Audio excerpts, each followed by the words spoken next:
Great, thank you so much, Aslo.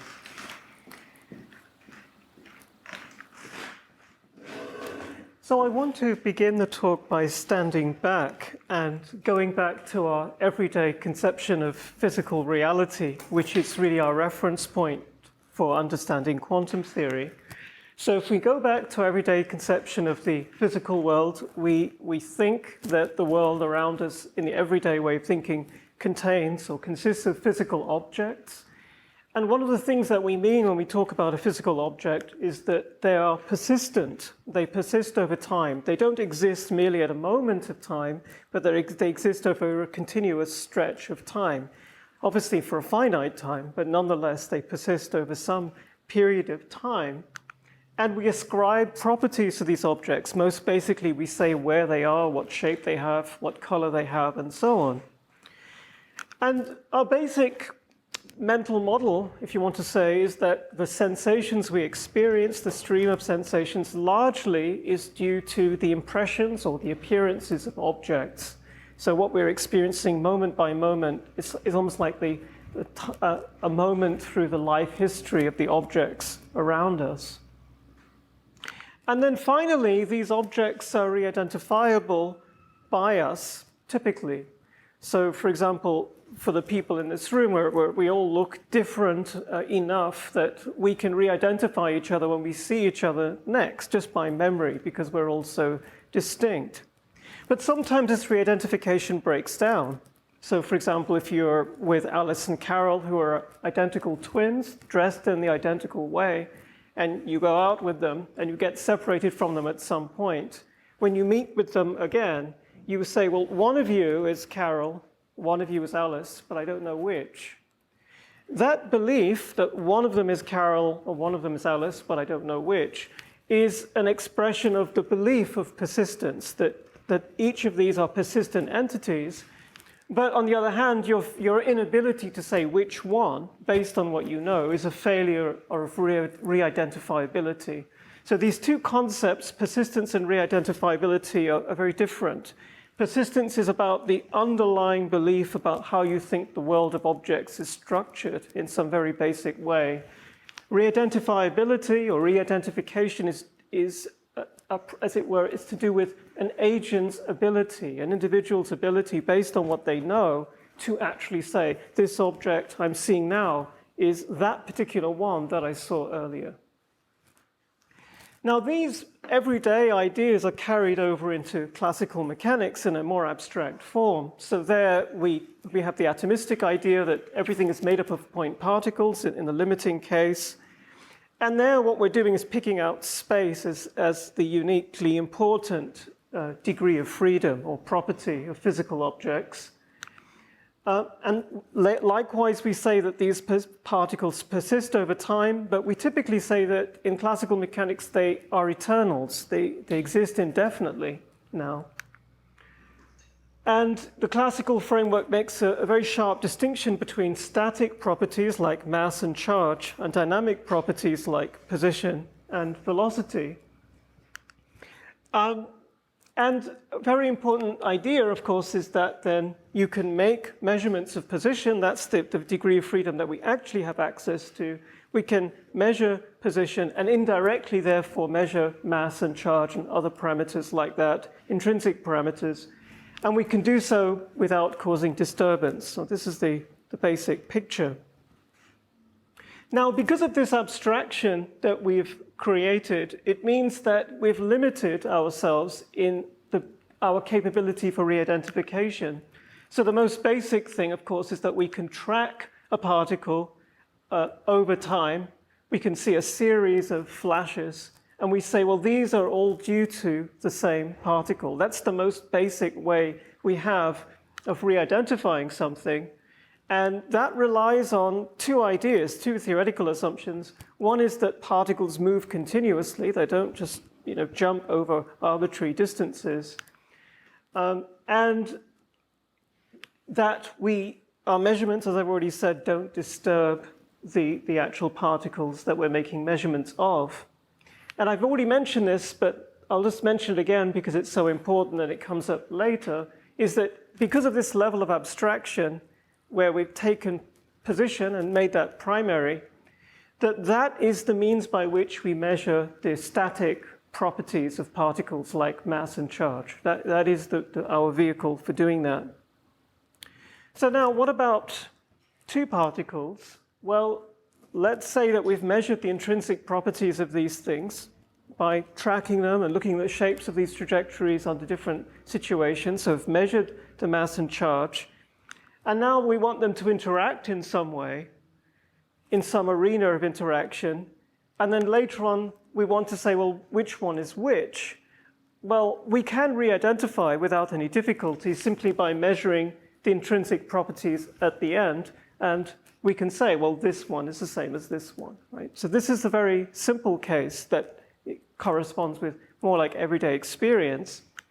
But because of this abstraction that we're doing in classical mechanics, because the properties that objects have are so limited, it's possible theoretically for two particles to have exactly the same intrinsic properties, exactly the same mass and charge. And so here we can see that if we want to have these things interact and we want to re-identify them later on, now it's not possible to do it simply by measuring intrinsic properties before and after, obviously. The only thing we can do now is track them precisely through the arena of interaction. And we have to track them as precisely as necessary to reliably or confidently re-identify. So the bottom line here is that in classical physics, persistence and re-identification always go together in principle for an ideal observer. For an ideal observer, it's always possible to re-identify.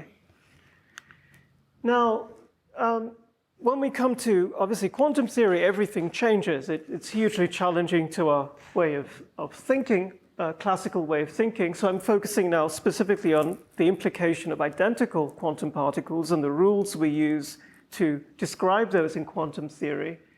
And since those rules were formulated, it's really opened up this question, which has really never been resolved, which is these identical particles, and we still use the language of particles like electrons and protons, and we still ascribe them properties, but are they actually persistent in the way that, say, classical objects are or classical particles are? Right? Are they re-identifiable? And if the answer to either of these questions is a no or a qualified no, then the question is, well, how should we think about them?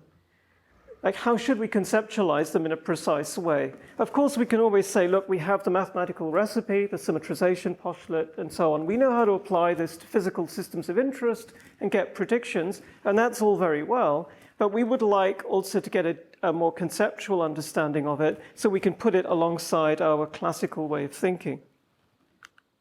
So what do we have to go on? The most basic level is that we have the symmetrization postulate, and this is formulated by Dirac and also Heisenberg more or less simultaneously. And so this is obviously very familiar to all of us that if we've got, say, 2 electrons in a helium atom, we might write down state like this. But the idea is that, well, we can equally write down this is the story that Dirac says, that the particles are identical, so we ought to be able to equally write down this state. And so there seems to be a formal redundancy. It seems that there are 2 different mathematical objects that correspond to the same physical situation. And he proposed that one way of dealing with this is to limit ourselves, theoretically, to states of this kind or to states of this kind. And then, lo and behold, he discovered, this is the wonderful thing that he discovered, is that when you make this restriction, you connect to the previous ideas of Bose-Einstein statistics and Fermi-Dirac statistics, which are already known at that point. So it's a very tidy mathematical recipe, a way of tying in what was then known about quantum statistics into the nascent quantum formalism. Now, when Dirac proposed this, he didn't just give the mathematical recipe, he also gave an interpretation.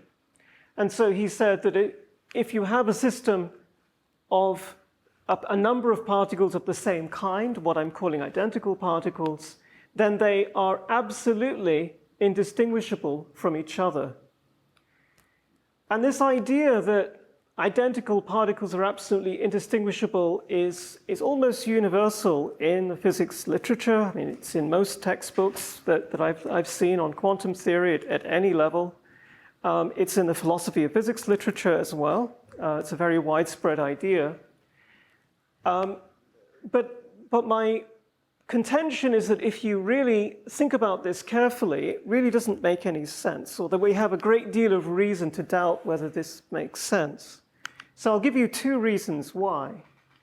First is that when you look at the experimental processes that physicists, as we do, go through when we carry out experiments, we routinely assume persistence and reidentifiability, at least in certain contexts. So for example, and most basically, if we take, say, a bubble chamber image or something like this, we say, without any hesitation, these are particle tracks. Right, so if you zoom in here, what we have is a series of, if you like, little detections or little flashes or little bubbles, however you want to describe it. And what we say is that all of these are generated by the same particle. Right, so we're assuming that there exist persistent particles, and we're assuming we can re-identify them in this context. So if identical particles are absolutely indistinguishable, the question is, well, what does that actually mean? Certainly, we can re-identify them. So that's the first issue. And I want to emphasize, and I don't really need to emphasize it in this context, but in other audiences, when I'm talking to philosophers of physics, I do need to mention this, that this assumption that we're making of persistence and re-identifiability in experimental circumstances is absolutely crucial. I mean, that's how we measure the charge-to-mass ratio of particles. That's how we measure their intrinsic properties. So we can't do without these assumptions. We have to take these operational assumptions very seriously. The second is that if you take Dirac's idea of absolute indistinguishability and you formalize it, it doesn't yield the symmetrization postulate. This may come as a surprise depending on your background. Many books on quantum theory at undergraduate and graduate levels have little arguments, often just a few lines, which purport to derive symmetrization and anti-symmetrization from the idea of indistinguishability. But it's been known in the physics literature since a long time, 1927 in fact, 1964, it was 1966. There are a number of papers that have been published which show that those arguments contain a lot of hidden assumptions. They don't hold water. So for example, in 1964, there's a paper by Messier and Greenberg which show that there are other kinds of statistics called parastatistics, which are also consistent with the idea of indistinguishability. So in other words, there's a big gap between this idea of indistinguishability and even the mathematical recipe that we use. So then the question is, well, what do we do if we want to make progress on this? And so this is where I come in. And as Czeslaw mentioned, my main interest from a theoretical point of view, my main methodology is what's called reconstruction. Right? Very briefly, the idea of reconstruction is you have some mathematical formalism of a physical theory that works, and the formalism works well, and you want to understand what it means conceptually. And one way you could do it, of course, is to look at the formalism and take it as a given and try to make sense of it, try to make a story about it.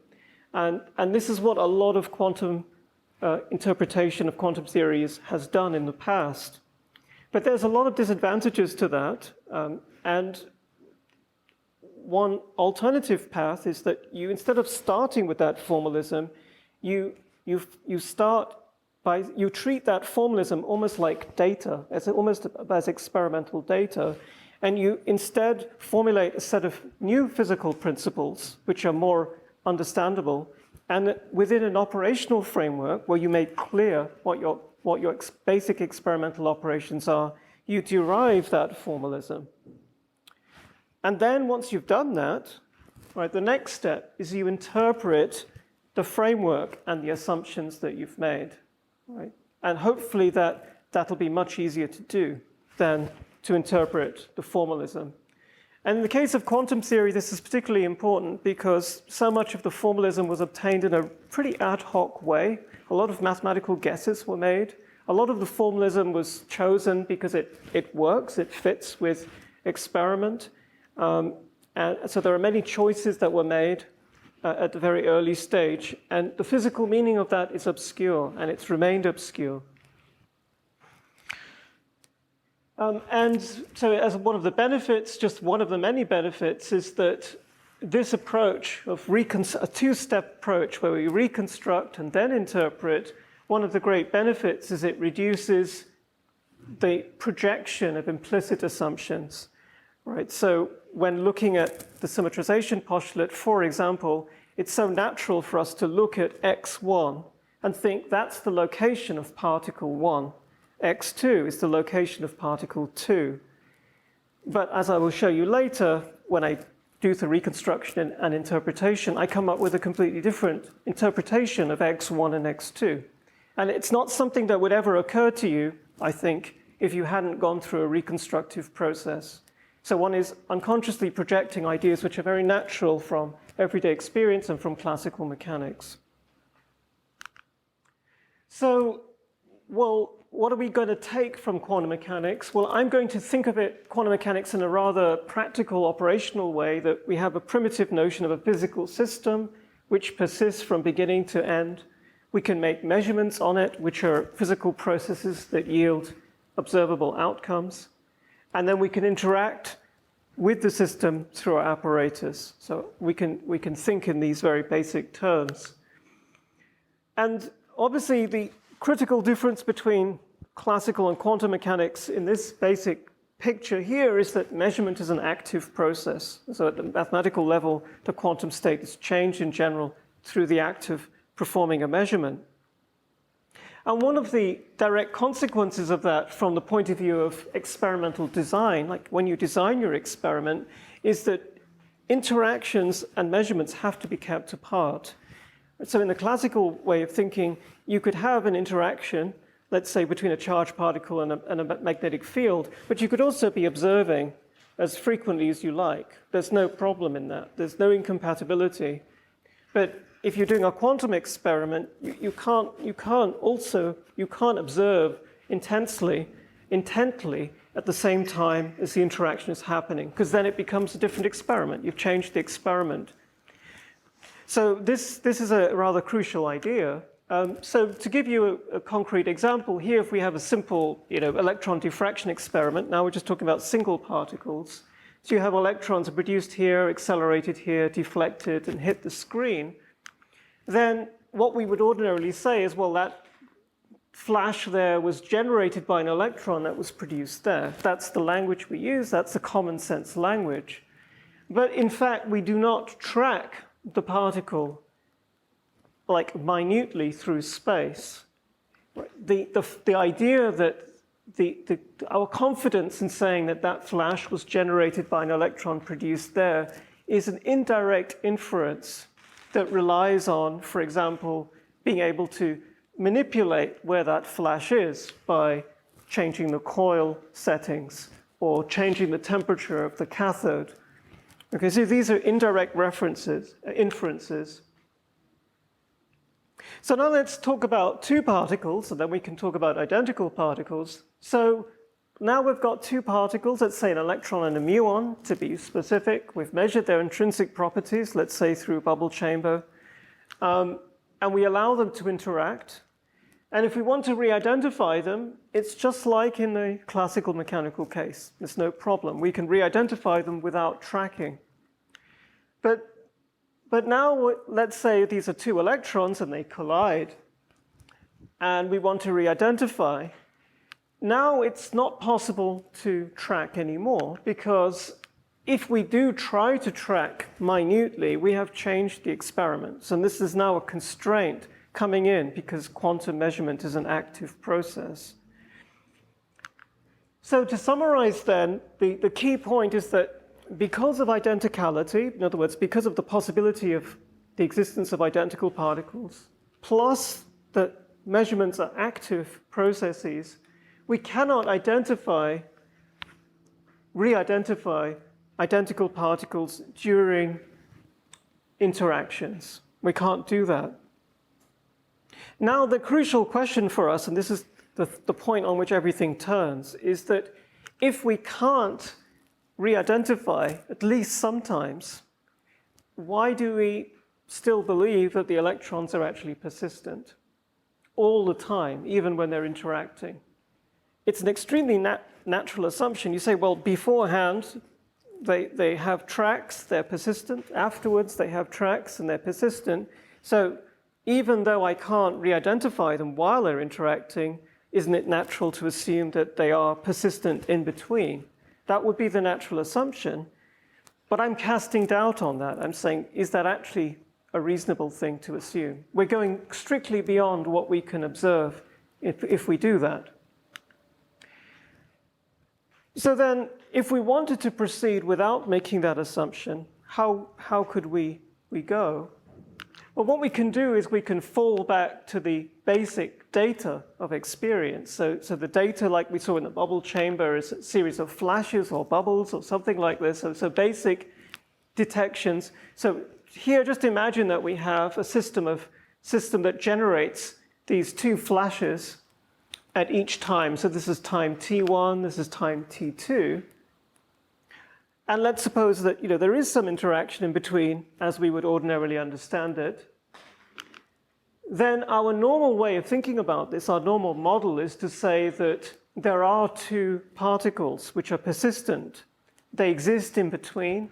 And what happened, which we didn't see, is either this transition or this transition. So one of these two things happened.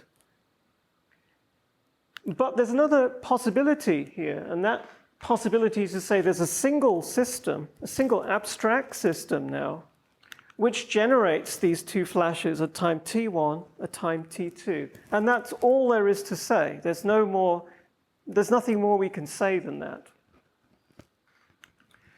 So we have these two different models, and the idea, just to emphasize here, is that these two flashes would be regarded from a mathematical point of view as an outcome, a single outcome of a measurement performed on that abstract system. So you might say now that, look, we've got these two models, but what are we going to do with them, right? It seems like we've got two different object models of the same data. How do we do anything useful for them from a theoretical point of view? And one thing I want to point out is that in everyday practice and also scientific practice, we work with incompatible or certainly different models of the same situation, and we dynamically synthesize them. So in everyday experience, this is not an unusual idea. The challenge for us then is to mathematically synthesize these two models together. Sorry, can I ask? Yes. These two models is the one which is based on this, in principle, distinguishable objects, but then I superpose these two possibilities, and the other one is that is a single object. Yes, that's right. Okay. The persistence is that there are two persistent particles, and the flashes are the appearances of them. And so then within that model, we can tell two stories about what happened in between. Mm-hmm. And then in the non-persistence model, there's a single object which generates the two flashes. And then there's nothing more we can say other than 2 and 2. And so what we can now do is we can describe both of these models in the Feynman picture, the Feynman amplitude picture. And what we can do is to assign an amplitude to each of these transitions. So here, alpha 1, 2 for the direct transition, alpha 2, 1 for the indirect transition. And likewise, for the non-persistence model, we can assign an amplitude alpha. Now, you might say, well, what is that amplitude alpha? Because when you use the Feynman formalism, what you normally do is you take a classical path and you work out the action, and on the basis of that, you work out the amplitude of the corresponding quantum transition. But what do we do in this case where we don't have an analysis available to us in terms of particles, right? So we don't have a classical model of this where we can calculate any kind of action. So what is that amplitude alpha? So here is where I inject a physical assumption. And the physical assumption is that the amplitude in this case, alpha, is some function h of these two amplitudes here. And we don't know what this h is, and our job is to figure that out. And then I make an analogous assumption where we have flash, flash, flash, where now we've got, in the persistence model, we've got 4 different stories we can tell about what happened in between. We can assign an amplitude to each of those, and we can say that the amplitude in this case is given by some other function, g, of those 4 amplitudes. So now our job is to figure out h and g. And it turns out from this point onwards, we can get an awful long way simply by mathematical consistency. So the point is that these assumptions I've just made have to be consistent with Feynman's sum and product rules for combining amplitudes together. And so if you want to work out the amplitude of something like this, we can do it in 2 different ways. And by requiring consistency, we get a functional equation. So let me give you an example. So if you've got something like this, we can work out the amplitude, first of all, by splitting it into the first half and the second half, and work out the amplitude of this transition using h, and this one using h also. And then we can use the Feynman product rule to multiply those together. So that's one possibility. The other possibility is we can use the g function directly on this whole thing. So we've got these 4 pictures here. Each of these we can work out the amplitude for in terms of the alphas and betas. And then likewise for all of the others. And then we can combine those together using the g function. And then by consistency, this relationship must hold. So this is a functional equation. And there are in total 4 of these functional equations. I won't go through all of them, but let me just tell you about this one here, which is interestingly different because this outcome here is a kind of a coarse-grained detector. So it's a detector whose field of sensitivity includes the fields of sensitivity of 2 atomic detectors. So you can think of it like a detector which tells you that a particle has gone through a pair of slits, but on the basis of the detection, you can't say whether it's this slit or that slit. So that's what this means. And so in a similar way, we can work out the amplitude of this in 2 different ways.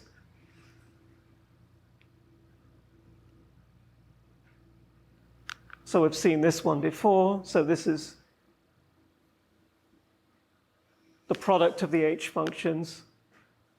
And likewise, we can do this. And here I'm allowing these alphas to be different, but as a special case, I'm keeping the betas the same. That's just a special case I've chosen.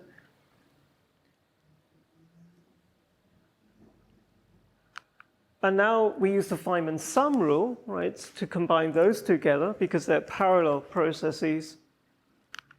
And now we can once again say, well, we were going to directly work out the transition amplitude using the g function by considering the amplitudes of all of these.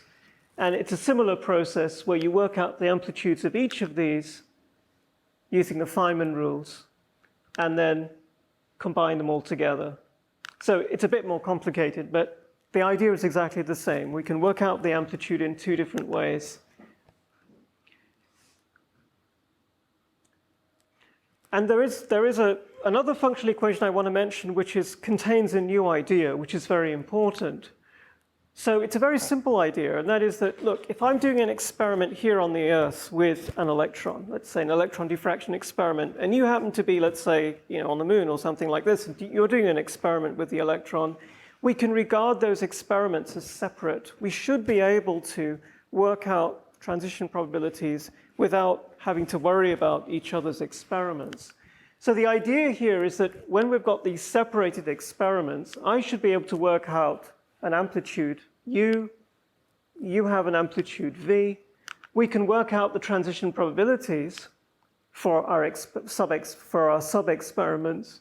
If we multiply those together, we get the transition probability for this experiment. That should be fine. That's the idea, that there must be a special case where this is okay. Now, of course, we can work this out using the h function as well. And this is the amplitude we would get. That yields this probability. And the constraint here is what we must get an agreement in this case between our calculations. And when you solve these functional equations, you end up finding out this function h. And here we get the simple form. It's just alpha 1, 2 plus or minus alpha 2, 1. Can I ask you? Yes. How would I know in advance whether isolation condition is satisfied or not in a given physical situation? That's a tough one, right? So there is a way of figuring it out, and it goes back to if you look at h alpha 1, 2, comma 0, we're saying that is the special case. So if I'm doing an experiment and you're doing an experiment, if we view the electrons as persistent entities, we can calculate the transition probability that my electron ends up on your side. And if the transition probability is very, very much smaller than the probability of, as it were, the direct transition, then we can neglect that. So this is really something we can calculate. So this corresponds to the Feynman version of the symmetrization postulate, and plus or minus, bosons and fermions. And this generalizes, this argument I've given you generalizes to any number of particles. So we get the usual bosons and fermions. And then the next question is, well, all right, how does this translate into our more familiar wave function picture so we can compare it? And so you can do that, and I won't go through the step-by-step details, but when you do this, you get something very interesting. So on the right-hand side, we have these wave functions which are defined over the regular Hilbert space of, say, two particles. So it's h1 tensor h2. So x1 and x2 here refer to particle 1 and particle 2, position of particle 1, position of particle 2. But on the left-hand side, we have a wave function that's defined over the reduced configuration space. In other words, the space where x1 is less than or equal to x2. And here, x1 refers to the leftmost detection. x2 refers to the rightmost detection. So if you get two flashes, you call that one on the left, you call that number 1. The one on the right, you call that number 2. Right, so this here, x1 and x2 have a completely different meaning physically than on the right. Right, so we understand now that this symmetrization postulate in a completely different way. It's not a something that constrains possible states within a given Hilbert space. It's really a connection between two different Hilbert spaces. So it's a way of taking a wave function in the persistence model, the regular Hilbert space of two particles, and converting it over into a wave function in the non-persistence model. And you can formally write this over the full configuration space, then you get the more familiar 1 over root 2 factor here. But this is now much more difficult to interpret consistently. So this is rather unnatural from an interpretational point of view. So briefly then, there's a lot to say here, and obviously there's limited time, but I'll just make a couple of remarks. So the new understanding that comes out of this is that, as I've said, that the symmetrization postulate is not a selection rule that restricts states. It's really a bridging rule that connects together two different Hilbert spaces. And one of the very important benefits of this is that the compatibility of the symmetrization rule and the idea of separate experiments is automatic. So that the traditional way of thinking about the symmetrization postulate, there's actually a big issue which has never been properly resolved, which is how do you make compatible the idea that we have to use symmetrized or anti-symmetrized states for identical particles? How do you make that compatible with the idea that when we do separate experiments, we can ignore that. We can basically do our separate, we can just treat them as separate experiments, and I have my 2 electrons here, and I have them in an anti-symmetrized state, and you have 2 electrons there, we put them in an anti-symmetrized state, and we don't have to worry about treating all 4 electrons in a single anti-symmetrized state. So that is a big problem with the ordinary way of thinking, but in this picture, that's automatic. It's not a problem at all. It's in fact built in through the isolation condition. So a couple of words about interpretation. I propose, and this I proposed in a previous work, 2019, that what we've got here is a new form of complementarity, not a kind of complementarity of wave and particle or space-time coordination and causality, as Bohr would have it for a single particle. What we have here is a different kind of complementarity to do with a system of what we call identical particles, that we've got 2 different object models of the same flash data. And they're incompatible, obviously. But the interesting thing is that there's enough leeway to synthesize them, to mathematically synthesize them to make a predictive model. And so I call this complementarity of persistence and non-persistence. So this is a way of thinking about them. And one of the nice things I think about this reconstruction is it shows that you can think of complementarity as actually a procedure for taking incompatible models under certain circumstances and mathematically synthesizing them. And it allows us to move beyond our everyday way of thinking about the world in a more systematic way. Now, just a couple of remarks about the broader implications of this. One of the things that comes up a lot also in the operational way of thinking is we talk about events a lot. We try to be non-committal about objects and properties, and we talk about events. And also in the philosophical literature, people talk about events and event ontology. In other words, could we treat events as more basic than objects? And what's happening here, in fact, is that at least in the microscopical world, according to the way I'm thinking about it, the events are the primary thing. The idea of particles is only one way of making sense of those events. Right? The events are actually the more basic thing. However, there's a nuance here, which is that we still presume a frame of macroscopic objects, which are persistent and reidentifiable. Those are the objects which allow us to say when and where these events happen. So it's almost as if we've got a portal, we've got the world of macroscopic objects, and that provides a window into a microscopical world. And when we look at that microscopical world, we need to take these events as basic and be very careful about construing those events in terms of objects, in terms of persistent objects. This is something about persistence. So some of you will know that there's a long debate in philosophy going back to Hume and many other philosophical traditions, which is, even in everyday life, are we really justified in believing that persistent objects exist in the world? Or is that kind of made up by us, by our minds?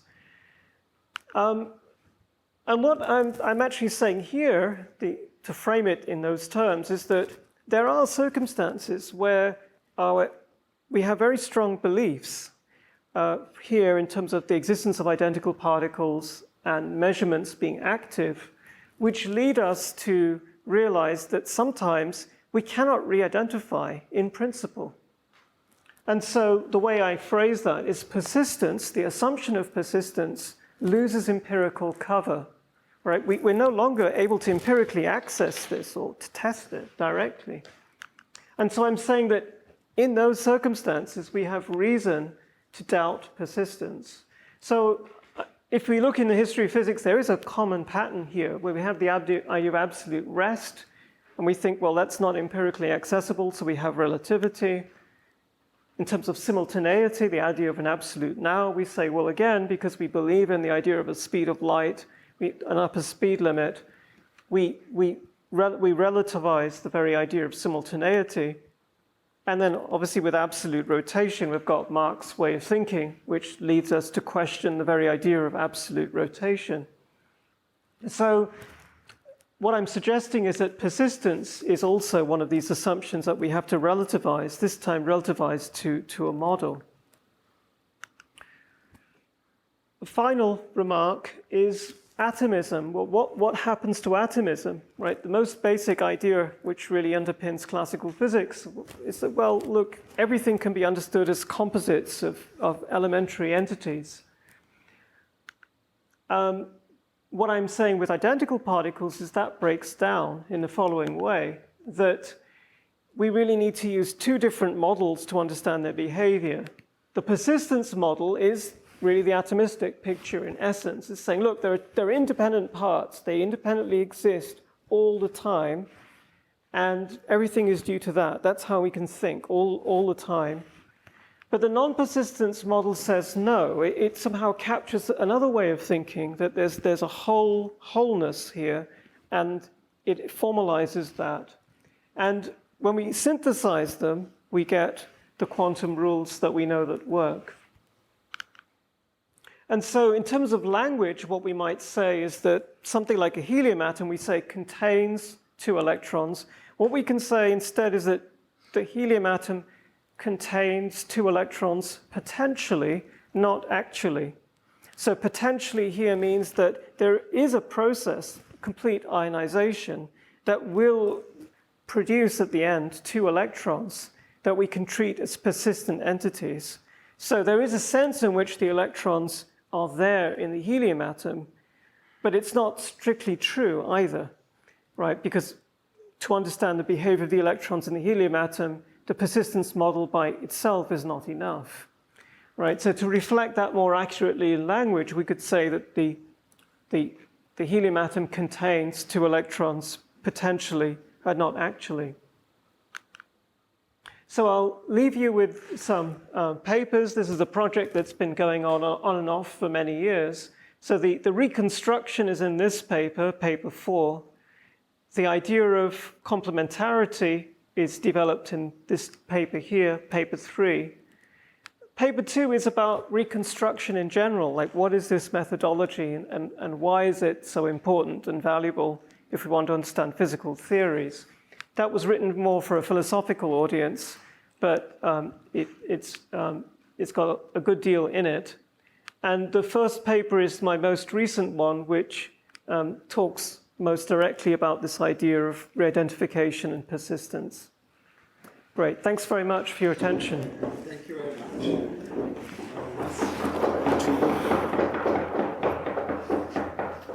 So we are open for the discussion.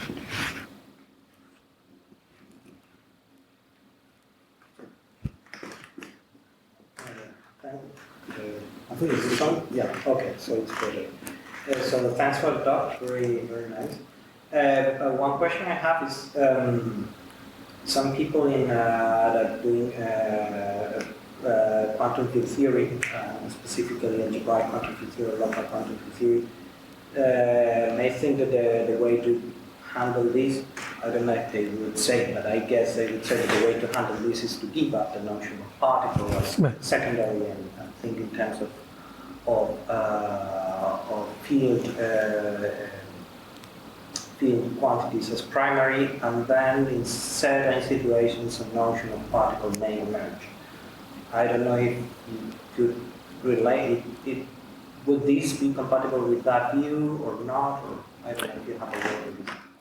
Yeah, thank you. Yeah, so that's a good question. And so once you have this symmetrization postulate the way I've derived it, then you have the normal pathway available to you of translating that across to Fock space and introducing the commutation and anti-commutation relations. So you can then have the Fock space structure. So there are different mathematical structures which can be used to express the same content. But in a sense, our problems of interpretation don't go away. So what I'm saying is that in the Fock space picture, it seems that you don't have the idea of persistence at all at the individual level, right? It seems that all you have is a single field that persists, but you don't have anything more than that.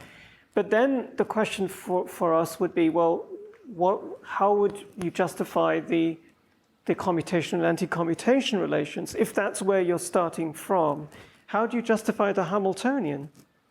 The Hamiltonian you use for evolution of these excitations, because you get that by looking at the non-relativistic formalism, where you do have the notion of persistence baked in. To illustrate the problem, imagine you just take classical mechanics. You just take classical mechanics, like Newton's equations of motion and a bunch of particles. You can write the equations down, and you have the idea that these are persistent particles. Now, I could represent that in a computer as a kind of cellular automata, except, of course, you wouldn't have local interactions anymore. But let's suppose you have non-local interactions in the cellular picture. So all you have now is a single space with excitations. Would you say that all of a sudden that the idea of persistent particle is gone?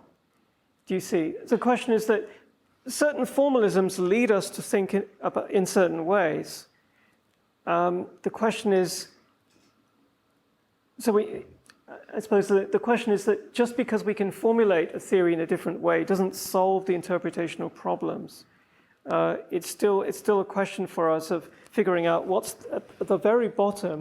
Is there some clear understanding? So, for example, for classical mechanics, if I say I can rewrite classical particle mechanics without the notion of persistent particles, and I say, well, persistent particles don't exist, most people would not take me seriously. They would say, well, look, you wouldn't be able to even figure out how to write that model if you didn't already know Newtonian mechanics and the equations of motion and so on.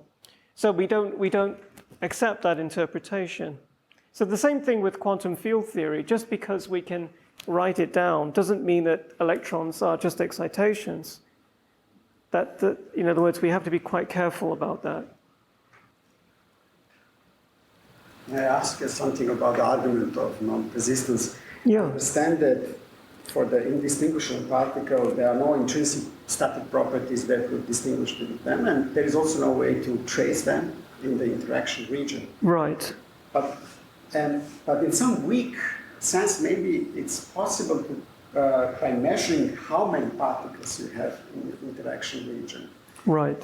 Without revealing where they are, still prove that at every instant of time there were two, without really finding out from which side they come. Right. Yeah. I don't know what thoughts of. Yeah, I mean, in terms of numbers, that's definitely possible, right? For example, you could have sort of a helium atom, for example, and you could imagine shooting an electron into it, and we would say it's captured, and let's suppose it very soon afterwards liberates an electron.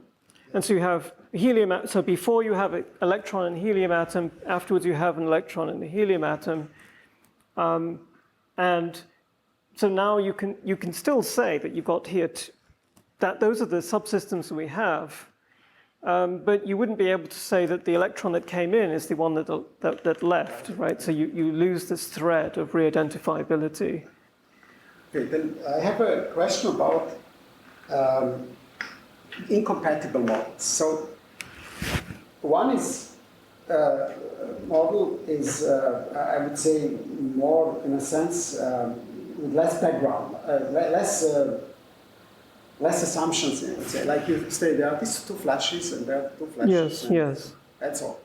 The other is, and you use both of them to make argument for symmetrization. But the other one is, let's pretend they are distinguishable, they have persistence, and then basically say I cannot distinguish them. Right. And so I wonder, whether one, or your thoughts, whether one can go just with the first and get something more than maybe this is very much in the spirit of also what Boriwo is doing, and then maybe get something more, or the other way, are these only the solutions that you get, or do you think that that there is a way to deal only with the first approach without relying on the second one?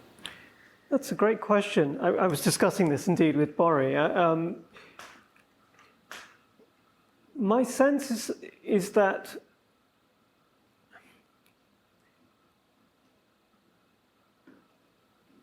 we can probably not do without the persistence model at all. If I wanted to generalize something like this, I might say, well, look, instead of saying alpha equals h of alpha 1, 2 and alpha 2, 1, let's allow for some flexibility here. Let's not say that alpha is purely determined by the amplitudes in the persistence model. But you see that when we build actual models, we have a process we go through. We take the classical picture, we take, let's say, the actions, we work out amplitudes, we write down alpha 1, 2 and alpha 2, 1, and then we symmetrize or anti-symmetrize. We go through, or similarly with wave functions with the Schrödinger equation, we go through a process, and it seems to me that we get so much content from thinking about particles as persistent. I don't see how we can do without that. I would be very surprised if you could avoid that, if you could purely work within that non-persistence model. I mean, just you mentioned Bori's work. In that work, he's assuming something like the isolation condition, that the idea of separate experiments. So sub-experiments are coming in, but then there's an entire whole class of statistics, trans-statistics, which come out as well. So yes, and then I don't know. Then the question is, okay, will that be experimentally viable, useful or not? Would that be something that could be ruled out by some other constraints? I don't know. Any further questions? I have one. Yeah, please. I like so at some point, you said, but still it's embeddable in macroscopic objects that are distinguishable and have persistence. And that's the way I understand how would you say that X1 corresponds to something closer to some macroscopic object and X2 further away without really identifying particles. Now, can you imagine going beyond that and saying, okay, they're not, even macroscopic objects are not, I don't know. I've tried, and my mind has boggled. I mean, there is something called event ontology and people like Bertrand Russell and Whitehead and C.D. Broad and Quine. There's a whole sequence of people who've proposed this, that let's try to give up the idea of persistent object altogether, even in the world of macroscopic world. So there's just events. I mean, it's possible, but I mean, I find it extremely difficult to get my head around that. I don't know. In other words, it's a bit like when people talk about space being completely emergent. It's really difficult to know what would be the solid ground on which we can build. It seems that persistent objects in the everyday world give us the foundation to build up our understanding of the quantum world, of the microscopic world. If you want to say now even these objects themselves are just events, then are the events, for example, in space? Is space now the primitive? So are we allowing the concept of location as a primitive, not connected to an object? It's difficult. Maybe you have some idea of It's difficult. No, great. Okay, no further questions. Thanks a lot. Okay, thank you very much.